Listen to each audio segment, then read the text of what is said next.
यो पुल चाहिँ सबै श्रम गरेर बनाएको पुल हो हाम्रो। नेचर लभरहरूलाई मात्रै थाहा हुन्छ। पुरा लाइन जस्तो छ त।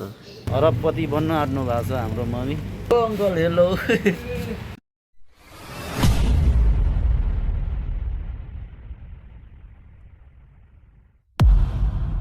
यता दिदी भेना पनि घुम्न जानु हुने अरे, अनि यो यसलाई लैजाउँ न भनेर भन्नुभयो। अनि मम्मीले पनि लैजा भन्नुभयो, अनि लैजाउँ न यो खुच्चीलाई पनि घुमाउन भनेर। अब डेस्टिनेसन चाहिँ यति खोलातिर हो यो पर। अब दिदी भेना चाहिँ अगाडि गइसक्यो, हामी चाहिँ अब पछि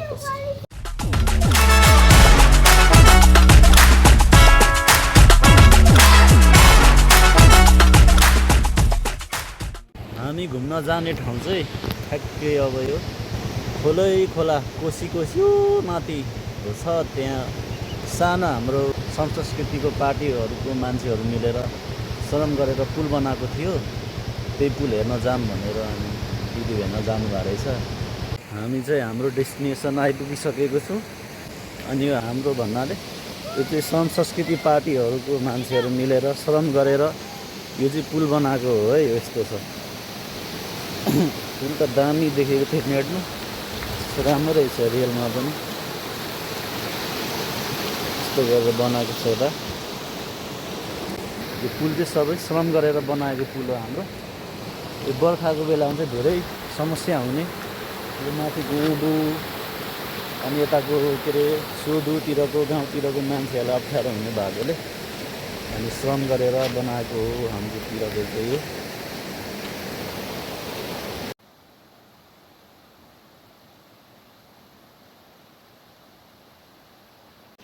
अनि यो खोला चाहिँ रम्दु खोला हो।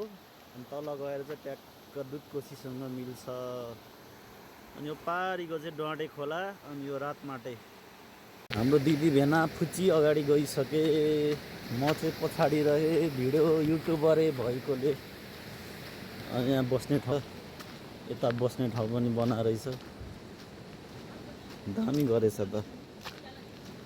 श्रमकै मान्छेहरूले बना होला, संस्कृति पार्टीको मान्छेहरूले यता बस्ने ठाउँ बनाएको जस्तो छ।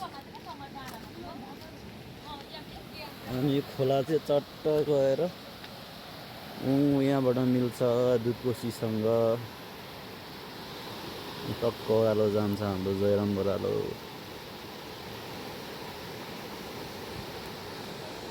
अनि पहिला हामी यो उकालो बाख्रा चराउँथ्यो, यो डाँडा उकालो। यस्तो भिरालो थियो माथिको बाटो, त्यो नि हामी यो डाँडा उकालो बाख्रा चराउँथ्यो। अनि यो डाँडा हुँदै माथि डाँडा चढ्दै गयो भने चाहिँ हाम्रो गाउँ आइपुग्छ रिचुवाको सिमाना हो तल चाहिँ। यता अनि बस्ने बनाएको रहेछ यता। ए 15 गते 16 गते चाहिँ हाम्रो यो एरियामा हर्क साम्पाङज्यू आउँदै हुनुहुन्छ यो पुलको उद्घाटन गर्नको लागि। अनि यसो बस्ने ठाउँ बनाएको रहेछ त्यसकै लागि।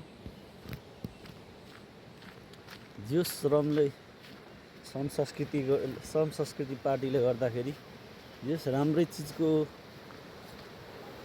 एउटा कन्सेप्ट निक्लेको छ भनौँ न। श्रम गरेर कुनै पनि विकास कामहरू गर्नको लागि श्रम गर्ने। राजनीतिक कुराहरू बोल्नै आउँदैन। यो अगाडिको भ्यू चाहिँ मलाई डेन्जर लाग्यो है। टक्क बबाल छ नि त यो पुरै कोसीमा। यो भ्यूको फाल्टै मजा छ। नेचर लभरहरूलाई मात्रै थाहा हुन्छ के चिज हो भनेर। यताको गाउँ आउँछ सोधु सिस्कु। यो माथि पक्कै यो पर्सु भाइहरूको कुकुर रहेछ। थुप्रो छ क्या यिनीहरूको कुकुर त।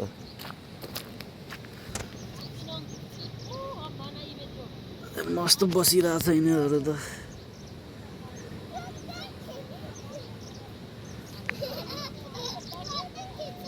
यो त पुरा लाइन जस्तो छ त।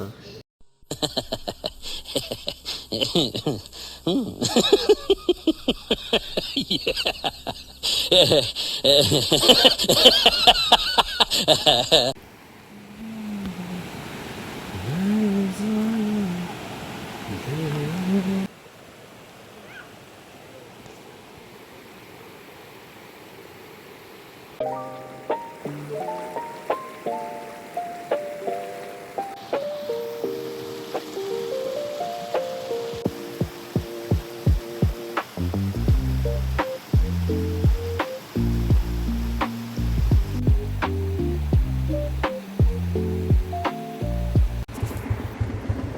Ang sebatang.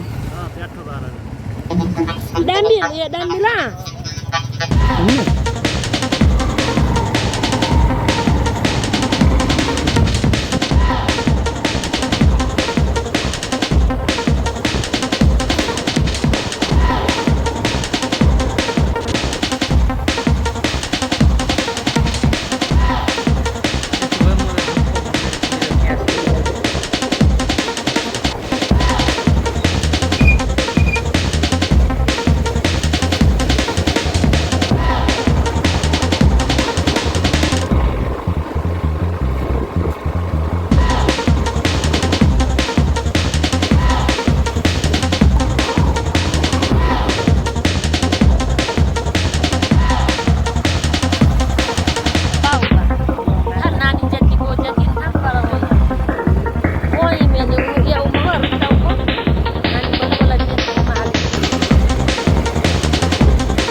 ल अब चाहिँ घर आइपुग्यो झ्याप्पै हल्का आज आइतबार बोलबमहरूको हल्का यसो हल्ली चल्ली देखिरहेछ आमा नहिँड्नु भिडियो नबने पाउँदा हाम्रो आमै हुनुहुन्छ उहाँ चाहिँ आमा पोको लाइभ बस्नु भएको छ पैसा कमाउँदै हुनुहुन्छ उहाँले चाहिँ अरबपति बन्न आँट्नु भएको छ हाम्रो मम्मी फेरि पानी पऱ्यो यो अब ना होमसेला लचिने अनि यहाँ हुनुहुन्छ हाम्रो एकजना कस्टमर चुरोट तान्दै हुनुहुन्छ हेलो अङ्कल हो अङ्कल हेलो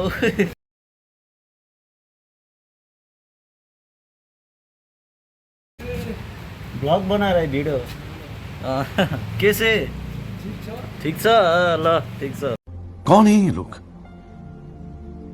कहाँ से आते हैं ये अब चाहिँ यहाँ हल्का ट्राफिक चेकिङ हुँदैछ यहाँ हामीलाई बोल्नुहरूलाई अब यही हो आजको भ्लग केही छैन कन्टेन्ट धेरैको केही नहालेको केही न केही त हाल्नु पऱ्यो नि होइन अब यस्तो केही हालेन भने युट्युब गइहाल्छ नि त्यही भएर अब यति नै आजको लागि ल थ्याङ्क यू गाइज